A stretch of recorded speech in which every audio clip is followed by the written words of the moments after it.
It is the responsibility of society to let the poet be a poet. And it is the responsibility of the poet to be woman, to be a mountain, to be the gust of cool morning air that becomes the warm rising afternoon that lifts the vulture over the world.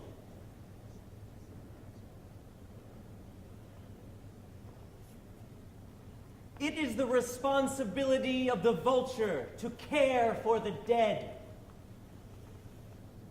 It is the responsibility of the living to know.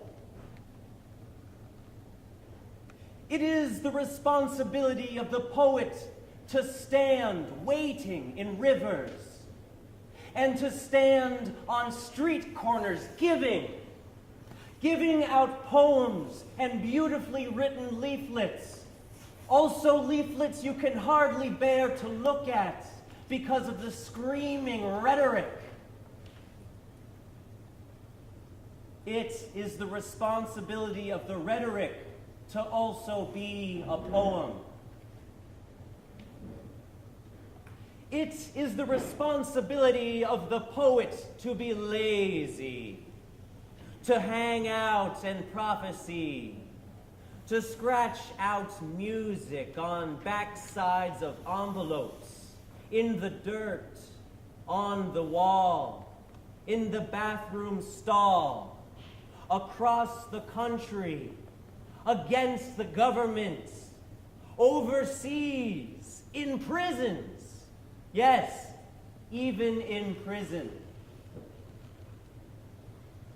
It is the responsibility of the poet to move like mushroom spores, to culture the media, the wood chips, the sawdust, the paper, and to grow forth the fruits of wild renewal.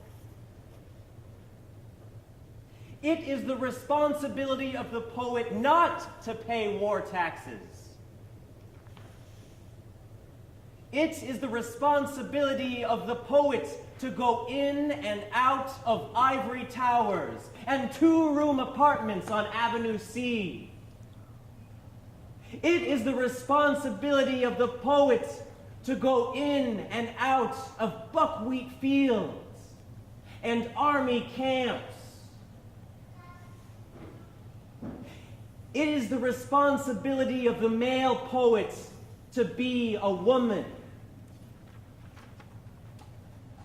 It is the responsibility of the female poet to be a woman. It is the poet's responsibility to speak truth to power, as the Quakers say. It is the poet's responsibility to learn truth from the powerless. It is the responsibility of the poet to say many times, there is no freedom without justice. And this means economic justice and love justice. It is the responsibility of the poet to sing this in all the original and traditional playful and plagiarized tunes of singing and telling poems.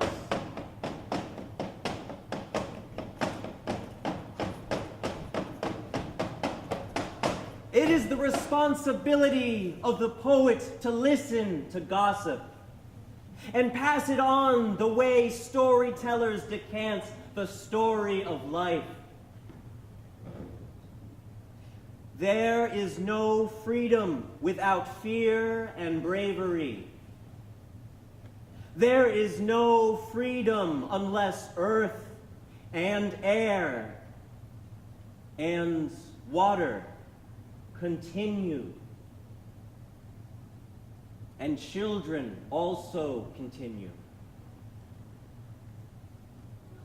It is the responsibility of the poet to be a woman, to keep an eye on this world, and cry out like Cassandra, but be listened to this time.